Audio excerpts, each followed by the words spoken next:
Baik hadirin yang berbahagia, mudah-mudahan sinyalnya ini dalam kondisi hujan masih bagus. Sampailah kita kepada acara inti pada pertemuan kali ini, yakni pesan yang akan disampaikan oleh narasumber kita, Bapak Profesor Dr. Zulkifli MA. Untuk itu izinkan sedikit saya menyampaikan kurikulum PT. Nama Profesor Dr. Zulkifli MA, lahir di Bangka 13 Agustus 1966, masih sangat muda, Prof. Beliau merupakan akademisi dari UIN Jakarta, sekarang tinggal di Komplek Pamulang, Permai 1, Blok D8, nomor 10 Pamulang, Tangerang Selatan, ya, Banten. Kemudian background pendidikannya sungguh sangat lengkap, mulai dari SD, Madrasah Diniyah, MTS, PGA, kemudian IAIN Palembang, kemudian S2-nya di Canberra, Australia, dan PhD-nya diperoleh di Leiden University, Belanda, ya. Dan karya-karya beliau dilihat di sekolah dan sebagainya, tidak akan saya sampaikan karena butuh seminggu kalau untuk menyampaikannya, jadi sangat banyak, sudah sangat lengkap, dan ini menjadi motivasi tentu bagi kita supaya kita pun bisa menapaki kehidupan akademik kita seperti beliau, sehingga keparipurnaan dan kecendekiaan ilmuwan itu dapat kita peroleh. Baik Bapak Ibu, hadirin sekalian para mahasiswa, mari kita simak sekarang paparan dari narasumber kita dengan topik pendekatan ilmu sosial dalam kajian Islam dan masyarakat Muslim yang akan disampaikan oleh Bapak Profesor Dr. Zulkifli MA. Kami persilahkan, Pak. Baik, Assalamualaikum warahmatullahi wabarakatuh. Waalaikumsalam warahmatullahi wabarakatuh. Alhamdulillahirrahmanirrahim. Wabihi nasta'in ala umurin waddin. Salatu wassalamu ala asyrafil anbiya'i wal mursalin. Sayyidina Muhammadin wa ala alihi wa sahbihi ajma'in wa ba'du. Puji syukur, mari sama-sama kita panjatkan ke Allah ini mengikuti aktivitas yang sudah dirancang sedemikian rupa oleh FISIP UIN Bandung atau melalui CA, apa itu singkatannya, saya nggak susah menyebutnya ya, Center for Asian Social Science Research. Ya. Oke, Pak Asep khususnya yang menghubungi dan sering berdialog dengan saya ya. Salawat dan salam semoga senantiasa dilimpahkan kepada junjungan kita Nabi besar Muhammad Shallallahu Alaihi Wasallam. Terima kasih tentunya Pak Dekan sudah memberi kesempatan, dan para wakil dekan, Kak Prodi, Pak Direktur yang luar biasa aktivitasnya. Dan ini yang kedua saya hadir ya setelah kita bincang tempo hari, Pak Asep ya. Ternyata peminatnya banyak juga ya, sampai 300-an ya yang view ya. Lebih sekarang. Lebih. Yang nonton ya. Lebih. Udah lebih ya. Lebih. Iya, ternyata apa namanya, isu yang tentu tetap yang sebagaimana kita bilang waktu di acara itu ya, yang selalu hangat dan seksi untuk dibahas ya waktu itu, tentang posisi Syiah di Indonesia dalam Muslim. Bertopik tentu pada hari ini kita membahas tentang pendekatan ilmu sosial dalam kajian Islam dan masyarakat Muslim ya. Itu lebih kurang topik yang dibahas kita pada siang hari ini. Nanti tolong host share screen ya. Nanti sedikit saya ingin membicarakan 3 hal ya pada prinsipnya sore hari ini. Tiga hal itu berkaitan dengan topik ini. Pertama, saya ingin meletakkan sebagai pengantar posisi ilmu sosial di dalam klasifikasi rumpun ilmu ya, di ilmu sosial dan karakternya secara umum. Itu yang pertama. Yang kedua, saya ingin membahas pendekatan-pendekatan di dalam ilmu sosial itu. Dan yang ketiga, bagaimana pendekatan ilmu sosial itu jika digunakan di dalam kajian tentang Islam atau tentang masyarakat Muslim ya. Tadi Prof. Ali Nurdin sudah menyampaikan diskursus tentang lebih kurang ya islamisasi ilmu, walaupun tidak persis ya, tetapi respons terhadap pendekatan-pendekatan ilmu sosial di Barat oleh masyarakat Muslim ya, dan masyarakat dunia ketiga juga begitu merespons perkembangan itu di dalam kajian-kajian ya. Tentu itu diskusinya lebih mendalam ya, Prof. Ali Nurdin ya. Saya tidak ingin membahas itu secara lebih detail di sini, kecuali nanti kalau muncul diskusi-diskusi. Kalau saya lihat di sini mahasiswa S1, dalam bayangan saya tidak sampai secanggih itu ya membahasnya. Nanti mungkin ketika itu muncul, boleh kita berdiskusi lebih panjang ya. Tetapi saya ingin hanya menyampaikan permukaan-permukaan saja lah ya. Saya lihat tadi mahasiswa yang ikuti itu masih belia ya. Saya ingat lah ya, saya ingat kalau mahasiswa S1, apa beda mahasiswa S1 dan mahasiswa S2, S3 ya? Pak Asep, Pak Ali pasti tahu itu bedanya. Yang paling jelas bedanya itu, kalau yang S2, S3 itu bau minyak kayu putih. Kalau S1 itu bau parfum, ya, wangi parfum. Nah, karena saya lihat ini masih wangi parfum, jadi pembicaraannya tidak sampai mendalam seperti yang sudah bau minyak kayu putih itu ya, Prof. Ali ya. Baik, pertama sebagai pengantar ya ini. Sebagai pengantar, mohon maaf kalau ada mahasiswa S2, S3 di sini ya. Saya ingin bicara kepada mahasiswa S1 atau dosen yang mengajar di S1 mungkin ya. Sebagai pengantar, ada 3 rumpun besar ilmu pengetahuan ya. Secara umum ini, yang secara umum kita mengatakan ada 3 budaya besar di dalam ilmu itu. Ketika kita menyebut 3 rumpun besar ilmu, ilmu alam, ilmu sosial, dan humaniora, ya, science biasanya, social science, and the humanities, ya. Nah, ketika kita menyebut itu, kita menggunakan 3 budaya besar sebenarnya. Secara umum ya, dia termanifestasi atau menggunakan prinsip-prinsip basis-basis keilmuan dalam 3 karakter besar rumpun ilmu masing-masing.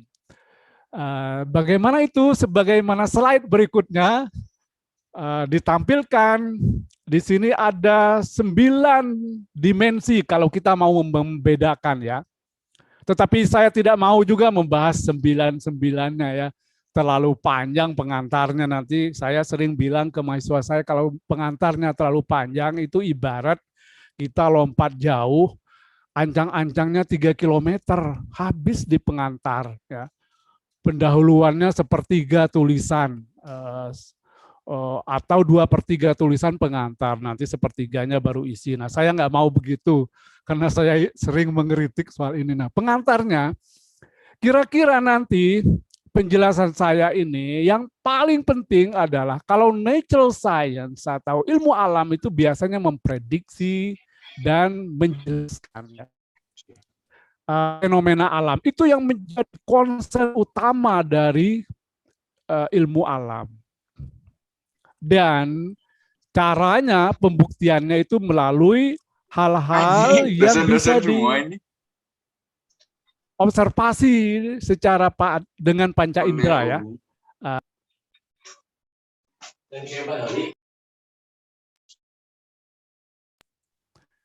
Vocabulary, konsep-konsep yang digunakan juga sangat rigid di dalam ilmu alam ya. Konsep-konsep matematika biasanya yang mewarnai dunia sains itu ya. Konsep-konsepnya begitu rigid, pendefinisian konsepnya begitu rigid ya. Nah, social science dia berada pada posisi tengah antara natural science dan humaniora. Nah, nanti kita perlu tahu posisi ilmu sosial ini ada yang mendekat ke arah natural science. Tadi Prof. Ali Nurdin mengatakan positivism. Nah, itu dia. Ketika orang ngomong positivism, itu adalah kelompok social scientist yang mendekat dan menggunakan prinsip-prinsip sains, prinsip-prinsip ilmu alam. Tetapi sebagian nanti lebih dekat ke humanities. Nah, di situ posisi ilmu sosial itu. Sehingga disitulah kemudian nanti kita melihat berbagai pendekatan, berbagai paradigma yang lahir di dalam ilmu sosial itu ya. Nah, fokusnya adalah biasanya kalau mengikuti natural science itu eksplanasi ya, prediksi, tetapi sebagian nanti berbentuk pemahaman interpretasi. Di situ nanti yang akan mewarnai berbagai pendekatan dan paradigma ilmu sosial ya. Slide berikutnya masih tentang perbedaan ini hal-hal yang penting untuk diingat saja. Kalau natural science itu nanti akan ada pengaruh sejarah, sementara yang natural itu sangat sedikit ya. Sementara kalau humaniora ya, seni itu akan sangat kuat dipengaruhi oleh aspek-aspek sejarah ya. Kemudian soal etika tadi sudah dijelaskan, apakah bebas nilai dan seterusnya. Kalau natural science itu biasanya sangat minim pengaruh dari nilai, sementara ilmu sosial dan humaniora itu sangat besar ya. Jadi di sini posisinya saya tidak ingin menjelaskan hal-hal ini secara lebih detail ya, tetapi ini sekedar pengantar saja bagaimana kita meletakkan ilmu sosial itu di dalam klasifikasi 3 kelompok rumpun besar ilmu pengetahuan ya yang diakui terutama oleh UNESCO ya di sini ya. Nah, itu sebagai pengantar ya. Nanti jadi ilmu sosial itu ada yang dekat ke natural science, ke ilmu alam, tetapi ada juga yang dekat ke humanities. Oke, pendekatan yang dipilih juga nanti akan berada dalam kategori itu. Oke. Sebagai pengantar, cukup lama ya. Berikutnya, nah, pendekatan ilmu sosial, saya mau tidak mau memulai dengan istilah pendekatan itu ya. Karena ini, walaupun saya tidak mau juga terjadi perdebatan semantik ya tentang ini, tetapi secara umum, kalau kita menggunakan istilah pendekatan itu, pasti yang kita maksud adalah lebih luas dari sekedar ngomong teori, lebih luas dari sekedar bahas metodologi ya, tetapi dia juga mencakup epistemologi. Tadi seperti yang di awal oleh Prof. Nurdin raise ya isunya itu pertanyaan-pertanyaan tentang epistemologi. Tetapi juga selain dari itu pertanyaan tentang tujuan penelitian. Tadi kalau natural science itu biasanya memprediksi dan menjelaskan, tetapi dalam ilmu sosial itu ada yang menjelaskan, Itu biasanya kalau kita menggunakan istilah penjelasan itu relatif dekat dengan positivism. Kata-kata explanatory research itu biasanya dimaksudkan sebagai menjelaskan faktor-faktor mengapa sesuatu terjadi. Tetapi kita bisa nanti ada aliran lain memahami. Ini istilah memahami itu lebih dekat menginterpretasi, sehingga di situ dekat dengan interpretif atau interpretatif yang nanti akan berada dalam kelompok pendekatan tertentu. Tetapi juga ada yang sifatnya mengevaluasi. Kemudian ada soal meta teori, di mana teori itu digunakan dengan asumsi-asumsi dalam kelompok besar teori-teori tertentu ya. Itu yang kita maksud dengan pendekatan. Sehingga pendekatan itu nanti dimungkinkan membahas tentang unit analisisnya ya.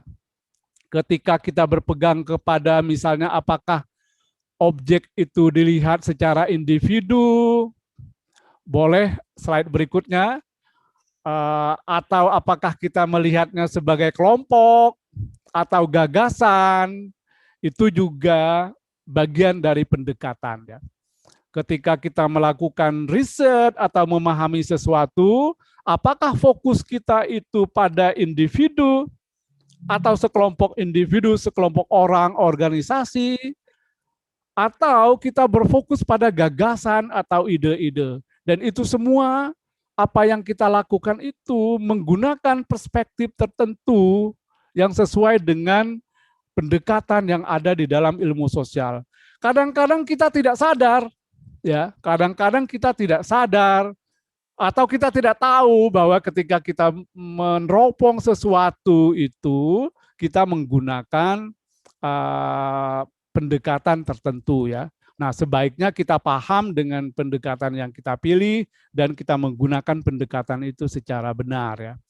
Nah, selain dari unit analisis, ketika kita bahas itu kita juga melihat tingkatan analisisnya. Apakah kita bahas secara mikro, makro, atau meso ya. Nah, dari pendekatan itu kemudian lahir juga bagian dari itu teori ya.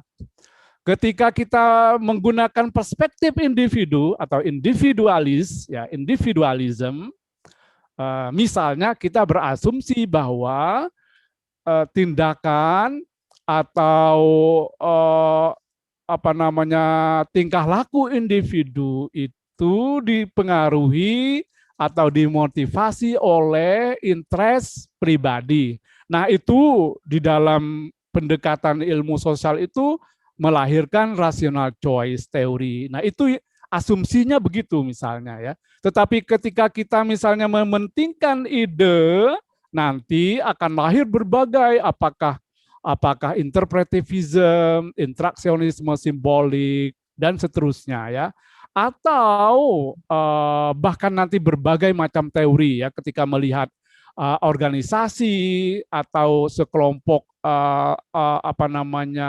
sejumlah orang, kelompok, norma misalnya nanti melahirkan teori-teori seperti institutionalism ya, berbagai macam berdasarkan asumsi bagaimana kita melihat objek, bagaimana kita mendasarkan bahwa sesuatu itu apa yang perlu dilihat dan pada level apa kita melihatnya. Nah, itulah yang kita maksud pendekatan, dan nanti masing-masing pendekatan ada teori, ada metodologi yang dipilih juga ketika mengkaji sesuatu, termasuk nanti mengkaji Islam atau mengkaji masyarakat Muslim ya. Lanjut, slide berikutnya ada penjelasan yang lebih sistematis seperti ini ya. Kita boleh membedakan, membuat klaster lah lebih kurang ya. Ada positivism, ada post-positivism, ada interpretivism, ada humanism ya. Nah, pembagian 4 ini sebenarnya tidak jelas betul lah ya. Dia bukan merupakan bordernya jelas, kadang-kadang tidak jelas. Kadang-kadang orang memang strict ya, tetapi ini kadang-kadang menjadi suatu garis kontinum ya antara misalnya yang paling kiri, misalnya yang paling kiri kita sebut humanis dan yang paling kanan misalnya positivis. Nah, ini keempat ini merupakan suatu kontinum ya yang tidak seringkali tidak bisa dibuat batasan yang tegas antar masing-masing kelompok itu ya. Itu pertanyaannya, sebagian sudah saya jelaskan, ada pertanyaan tentang ontologi, ada pertanyaan tentang epistemologi ya. Posisi-posisinya ketika positivis, misalnya positivis itu dasarnya adalah ilmu alam, segala sesuatu itu mengikuti hukum-hukum alam, ya dalil-dalil yang kuat, dan generalisasinya berlangsung universal ya, prinsip-prinsip itu segala sesuatu pasti ada penyebabnya, prinsip-prinsip positivism ada yang menggunakan secara rigid dalam ilmu sosial melalui survei dan seterusnya menggunakan ini ya. Tetapi ada yang bergeser sedikit, kita sebut post-positivism. Kalau natural science itu hukum ya, dia berlaku universal. Kalau positivism itu misalnya ketika kita mencicip kopi ya, apakah kopi itu satu jerigen ya, kita nyicipnya tetap 1 sendok kan ya. Untuk mengatakan bahwa 1 jerigen itu manis, kita cukupnya minumnya 1 sendok. 1 sendok nyicip kopi berarti 1 jerigen kopi itu, kan gitu ya. Itu positivis. Betul-betul positivis ketika dalam ilmu alam. Tetapi di dalam yang post-positivism kita bicara probability ya. Nah, di sana ada nanti teknik-teknik probability sampling segala macam itu, bagaimana supaya sebisa mungkin prinsip-prinsip itu terrepresentasi ya. Kalau orang survei ya, misalnya teman-teman kalau di Visip UIN Jakarta, rombongan LSI, mereka survei betul-betul menerapkan prinsip-prinsip sampling yang betul-betul, sehingga ketika misalnya polling atau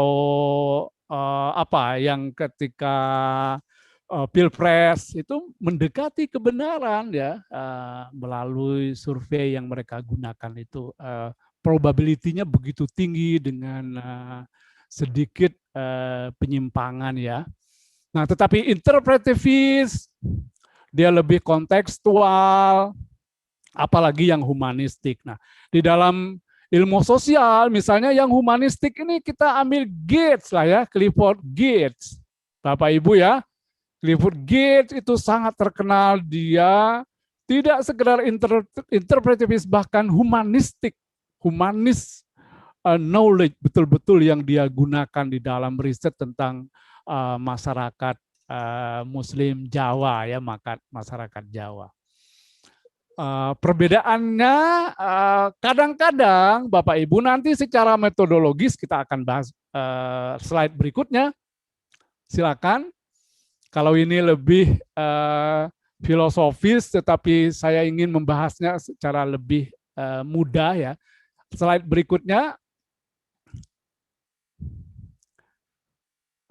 Ya, boleh dibilang begini, yang tadi itu ya, kadang-kadang orang menyebutnya paradigma ya.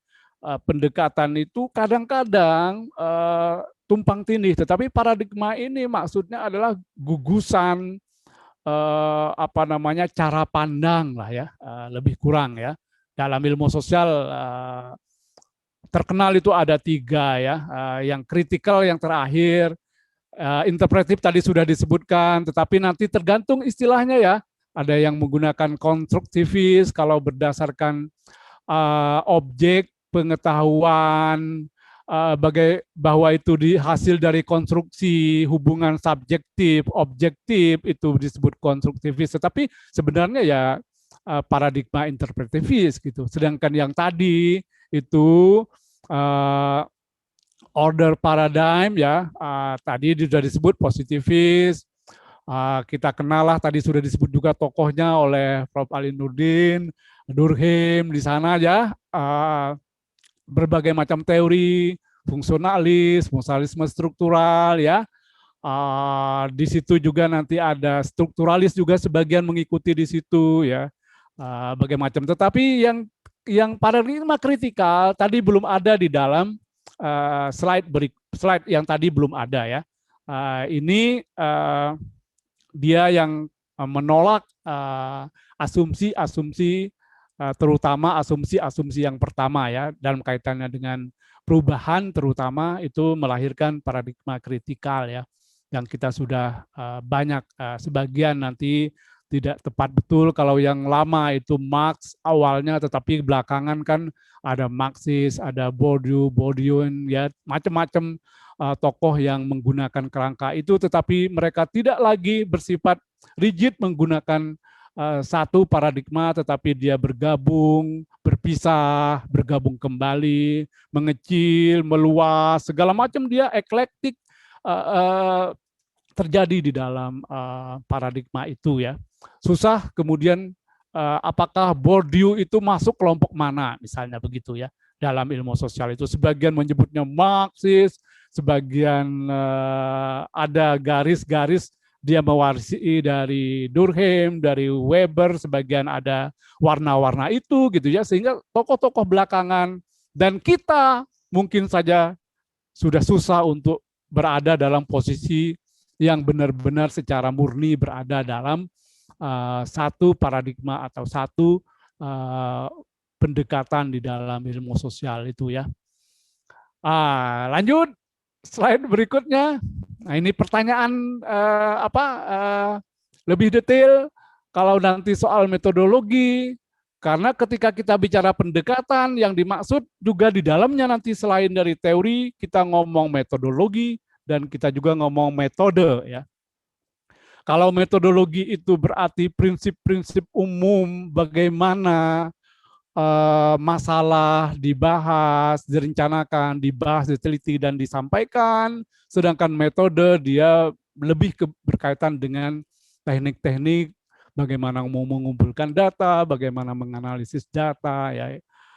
Itu semua masuk di dalam pembahasan yang besarnya adalah pendekatan ilmu sosial tadi ya. Dan ini melahirkan berbagai macam ya, nanti teknik-teknik tertentu di dalam riset yang muncul ya. Jadi di sini kalau dibedakan positivis itu empirisis, kemudian post-positivis itu sebagian dia masih beranjak pada empirisis, tetapi tidak selalu. Kadang-kadang kualitatif dia post-positivis ya. Jangan menganggap misalnya setiap kualitatif itu interpretivis ya. Riset kualitatif dan banyak orang, tokoh yang menggunakan pendekatan kualitatif, tetapi dia positivis dan bahkan atau post-positivis.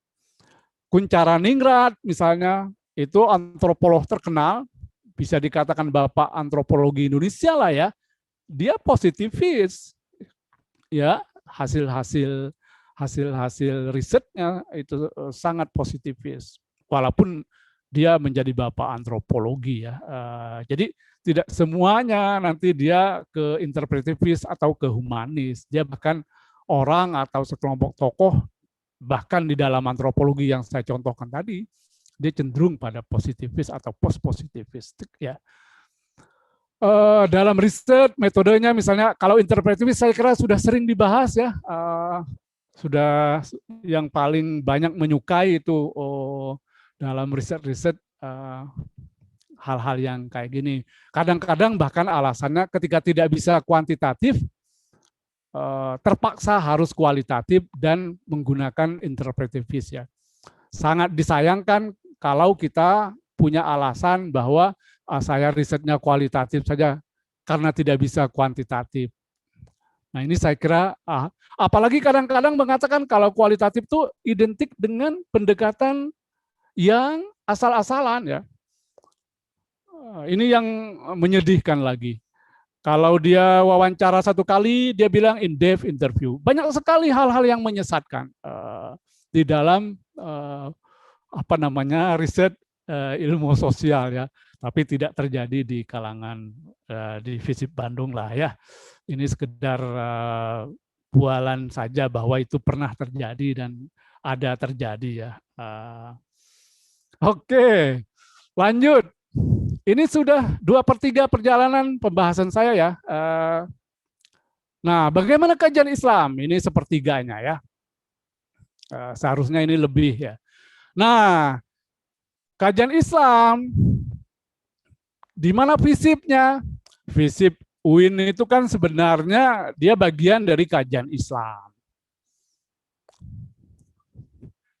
Atau kajian Islam yang diperluas lah, lebih kurang ya. Lebih kurang kita mengatakan begitu. Nah, kalau mantan rektor saya dulu kedokteran itu ya kajian Islam, bilang begitu ya. Nah, tapi yang dimaksud kajian Islam atau kajian masyarakat Muslim lah lebih tepatnya di sini ya.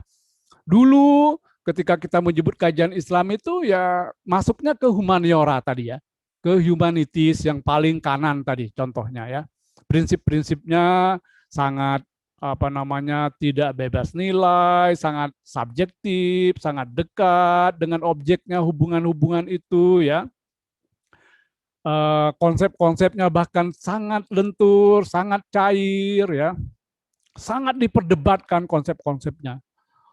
Kata-kata tafsir itu pun diperdebat. Kata-kata apalagi takwil, itu banyak sekali. Itu berbeda dengan hard science atau science lah ya. Tetapi kajian Islam itu dulu sebagian besar itu masuk di situ. Tetapi sekarang ilmu sosial itu berperan penting ya.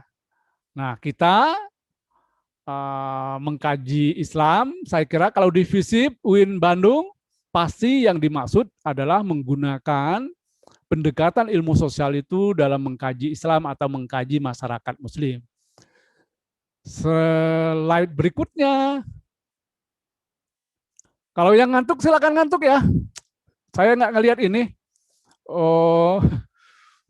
Terutama mahasiswa yang biasanya nampilkan foto saja di depannya ya, videonya dimatiin.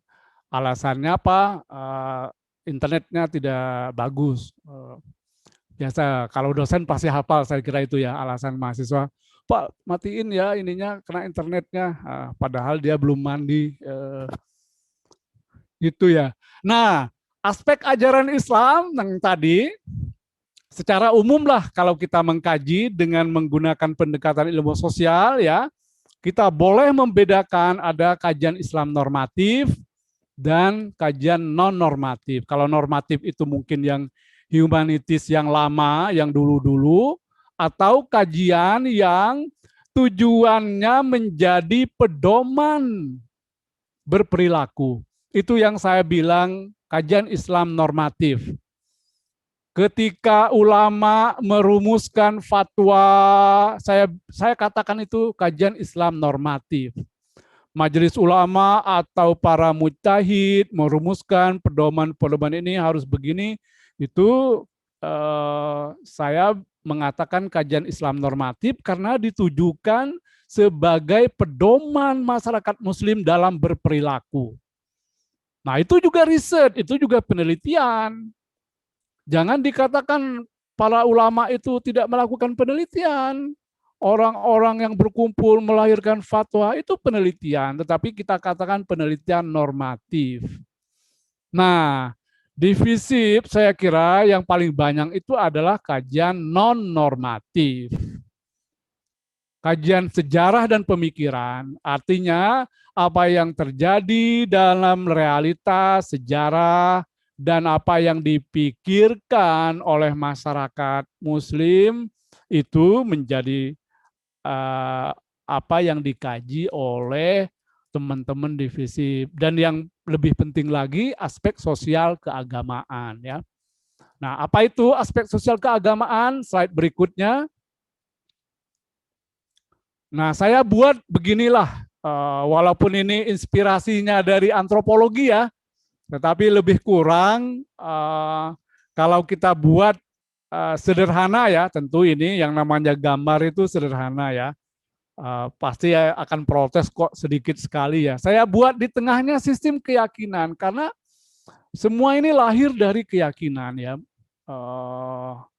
Orang Muslim meyakini sesuatu tentang Tuhan, tentang alam, tentang dunia sekitar, itu kita sebut, saya menyebutnya sistem keyakinan. Apakah itu kosmologi dan segala macam ya, banyak istilah-istilahnya, nanti boleh dipilih, tapi saya menyebutnya sistem keyakinan. Apa yang dipikir, yang diyakini oleh masyarakat Muslim. Ada juga yang disebut sistem ritual dan upacara. Apa yang dilakukan berdasarkan keyakinan itu, upacara-upacaranya, peralatan upacaranya, doa-doanya, itu saya masukkan dalam kelompok sistem ritual dan upacara. Tetapi juga ada sistem pranata dan lembaga, norma-norma, fikih, aturan, organisasi ya. Kalau masuk waktu sholat tidak boleh begini. Nah, itu juga ada di situ aturan-aturannya. Berbagai macam pranata dan organisasi agama ya. Terus ada adat, yang saya maksud adalah apa yang dia bercampur antara agama dan tradisi lokal. Dia susah untuk dibedakan adat, tetapi adat di sini lebih kepada apa yang dianggap lebih baik ya. Apa yang dianggap baik, sebagian dari agama, sebagian dari tradisi, itu saya tulis adat. Tetapi ada juga penganut agama. Kalau ada agama saja tidak ada penganutnya, bagaimana kita menelitinya ya? Ada penganut agama, dan di sini ada nanti hubungan antar agama, ada hubungan dalam bentuk konflik, ada hubungan akomodatif, integratif, dan seterusnya ya. Nah, ini wilayah-wilayah yang dapat dikaji melalui ilmu sosial dan melalui pendekatan-pendekatan yang relevan dengan topik itu. Jadi pendekatan tadi, slide berikutnya boleh. Pendekatan tadi itu tidak muncul sendiri, dia mengikuti apa yang ingin dilihat ya. Jadi jangan mengideologikan. Pokoknya positivistik. Misalnya gitu ya. Kata-kata pokoknya itu tidak tepat. Pokoknya interpretif. Yang lain keliru. Saya kira tidak begitu ya. Apa yang saya jelaskan tadi itu adalah alternatif wilayah pluralitas pendekatan di dalam ilmu sosial yang boleh kita pilih dan jangan diideologisasikan masing-masing itu ya. Jangan berdebat dan jangan sampai mahasiswa tidak lulus gara-gara dosen yang ngujinya misalnya positivis, sementara yang membimbingnya interpretivis, mahasiswa jadi korban karena mengideologisasikan pendekatan di dalam ilmu sosial. Itu keliru dan mudah-mudahan tidak masuk neraka ya kalau keliru di situ. Tetapi tidak boleh, itu hanya dipahami sebagai pluralitas pendekatan di dalam ilmu sosial yang boleh kita pilih sesuai dengan objek, sesuai dengan apa yang kita pegang dalam rangka mengkaji sesuatu. Nah, itu tadi kira-kira nanti dipilih pendekatannya banyak macam-macam ya. Kalau Gibbs tadi saya contohkan dia humanis, bagaimana dia mengkaji masyarakat Jawa ya. Macam-macam nanti tokoh-tokoh antropolog, bahkan sekarang survei-survei yang menggunakan positivis itu juga banyak ya. Kemarin survei tentang intoleransi misalnya. Pertanyaannya apakah saya juga tahun lalu melakukan riset melihat hubungan religiusitas dengan toleransi, dengan moderasi. Apakah semakin religius seseorang semakin toleran gitu? atau tidak ada hubungannya, atau sebaliknya, karena dalam banyak literatur itu kebanyakan literatur tentang hal ini mengatakan bahwa terdapat hubungan negatif antara religiusitas dan intoleransi. Ya. Jadi semakin religius seseorang, semakin intoleran. Itu kebanyakan literatur ya dalam berbagai agama. Tetapi saya ingin membuktikan kemarin itu apakah ada hubungannya dalam riset tahun lalu ya. Nanti insya Allah dalam proses penerbitan lah ya. Nah, artinya kita tinggal menggunakan pendekatan itu untuk mengkaji, membahas tentang aspek-aspek tertentu dari Islam atau dari masyarakat Muslim. Nah, di dalam ilmu sosial berkembang sejumlah isu besar. Nah, ini yang penting ya. Nanti akan sangat berpengaruh dalam kajian tentang masyarakat Muslim. Isu besar itu apa? Ini beberapa saja ya. Beberapa isu besar dalam ilmu sosial. Pertama adalah changing ya, berubah. Kita sekarang apa yang saya buat dalam lingkaran tadi, yaitu kan seperti potret sejenak ya. Padahal masyarakat Muslim itu berubah terus, dan kata-kata perubahan itu menjadi kata kunci ketika kita membahas masyarakat Islam ya. Kemudian ada lagi identitas, identity. Nah ini ketika Pilpres ada politik identitas begitu menguat ya antara 1 dan 2 ya. Kemarin bahkan ada dari teman dari LSI juga melihat sikap terhadap COVID. Ya. Ternyata yang dulu banyak memilih Prabowo cenderung lebih tidak percaya kepada COVID. Itu hasil surveinya, lebih kurang gitu ya, lebih kurang ya. Atau lebih sulit menerima informasi yang disampaikan oleh pemerintah. Saya punya artikelnya, kalau nanti ini bisa kita cari dan disampaikan kembali ya. Tetapi politik identitas atau identitas ini menjadi isu besar di dalam ilmu sosial, termasuk ketika kita mengkaji masyarakat Muslim ya. Di Indonesia dan di berbagai belahan dunia lah ya. Ketika Pilpres, Pilkada dan seterusnya dipastikan ini menjadi topik yang menarik. Kemudian citizenship tentu ya. Pertanyaannya mana yang dipilih, Islam atau Pancasila misalnya ya. Nasionalisme bisa dibedakan. Kalau disuruh ngurut, Anda milih yang urutannya 1 misalnya Muslim, 2 warga negara Indonesia, mana yang Anda pilih? Nah ini soal-soal citizenship dan seterusnya ya. Ini juga tadi kaitannya dengan identitas, gender, globalisasi tentu saja ya, globalisasi. Nah, tentang globalisasi saya dengan Pak Asep Iqbal menulis 2016. Kita menulis tentang kasusnya Hizbut Tahrir ya. Ide besarnya apa ya? Kelompok fundamentalis itu kaitannya dengan globalisasi, produk globalisasi ya. Ternyata dan tidak hanya kelompok fundamentalis, sebenarnya tidak ada dalam berbagai kelompok itu yang anti terhadap globalisasi. Semuanya memanfaatkan globalisasi ya. Apalagi dengan kajian-kajian terkini ya, berbagai kelompok Muslim, bahkan terakhir saya baca paper juga berbagai masyarakat mainstream, Nahdlatul Ulama juga memanfaatkan produk-produk globalisasi ya. Berbagai platform juga dibikin. Saya kira juga Pak Asep menulis waktu kita workshop itu NU garis lurus ya. Nanti boleh di-share. Saya kira berbagai hal itu. Jadi menangkap isu-isu besar dalam ilmu sosial itu ketika kita mengkaji masyarakat Muslim.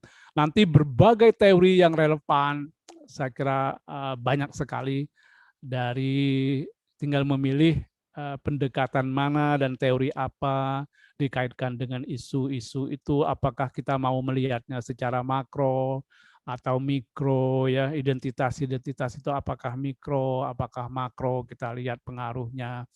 Saya kira itu berbagai isu yang sangat dominan, ya, katakanlah sekarang ini, ya, di dalam ilmu sosial.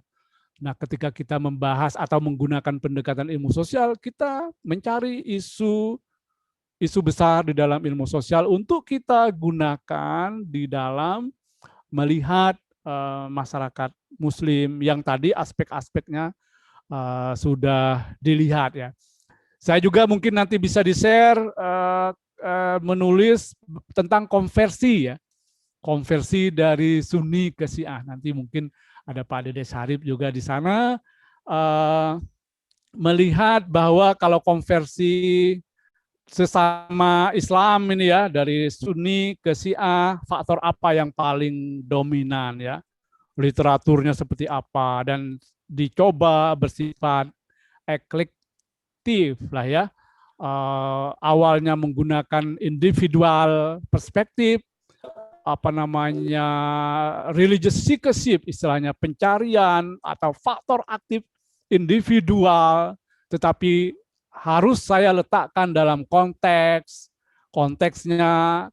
itu artinya kalau positivisnya faktor, katakanlah gitu, ya, konteks makro, mikronya harus dilihat. Bagaimana mungkin seseorang atau sekelompok orang menjadi Syiah dari Sunni, faktor apa yang dominan, dan itu dicoba dibuat dalam kerangka yang sifatnya tidak berada pada garis tertentu pendekatan tadi, misalnya tidak selalu individualistik, tetapi harus dilihat dalam konteks organisasi, konteks mesonya, ya, atau bahkan konteks makronya, bagaimana seseorang atau sekelompok orang menjadi Syiah di Indonesia. Dan kesimpulannya, ya, faktor individual yang aktif mencari dan dilengkapi dengan interaksi sosial, fasilitas dari orang terdekat yang memberikan bahan bacaan, lebih kurang begitu, ya, yang lama-kelamaan berproses, kemudian bisa jadi kemungkinan besar seseorang memilih menjadi Syiah. Tetapi itu pun tidak bisa digeneralisasi secara umum karena sangat kompleks, ya, faktor-faktornya. Makanya contoh ini, ya, sangat sedikit lah orang menjadi Syiah. Jadi tidak perlu dikhawatirkan kalau orang-orang anti Syiah mengatakan Indonesia akan dilakukan revolusi Syiah.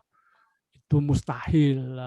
Dengan contoh ini, ya, bagaimana begitu lamban dan sedikit sekali yang menjadi pengikut, orang belajar pun belum tentu akan menjadi berpindah, ya. Ini contoh bagaimana penerapan pendekatan yang eklik, ya, yang tidak rigid di dalam melihat satu persoalan, ya. Jadi apa yang saya jelaskan tadi itu jangan diideologisasikan sebagai itu satu-satunya cara untuk mengkaji masyarakat Islam atau masyarakat Muslim, ya. Saya kira di situ, ya. Jadi saya tidak menyentuh sama sekali oleh tadi soal-soal integrasi ilmu, soal-soal islamisasi ilmu, ya. Itu perdebatan yang masih terus terjadi, ya. Dan kalau mau berdiskusi itu juga silakan. Tapi bagi saya yang penting bagi mahasiswa awal ini menggunakan, memahami pendekatan ilmu sosial proper, ya. Kita ini baru lahir di FISIP di UIN secara umum ini kan barang baru, dan kita berusaha meletakkan posisi ini secara akademik berada dalam konteks ilmu sosial proper sebagaimana dipahami oleh komunitas ilmu sosial secara umum. Saya kira itu. Nanti kalau ada hal-hal yang setelah itu mau dibahas, hal-hal yang lebih filosofis, lebih mendalam, itu sangat dimungkinkan untuk dibahas. Ya bukan berarti kita anti ke hal-hal tadi, tetapi untuk sementara mungkin ya, termasuk kami di FISIP UIN Jakarta juga tidak banyak yang tertarik membahas soal-soal itu. Mungkin karena di Jakarta begitulah kondisinya ya. Mungkin di Bandung teman-teman dosennya lebih serius dibandingkan kita di Jakarta ya. Oke. Silakan, saya kira demikian ya. Makasih, semoga bermanfaat. Untuk mahasiswa dan untuk dosen. Mudah-mudahan kalau yang benar, yang baik boleh diambil, yang tidak dibuang jauh-jauh ya. Yang benar dari Allah, yang salah dari saya. Assalamualaikum warahmatullahi wabarakatuh. Waalaikumsalam warahmatullahi wabarakatuh.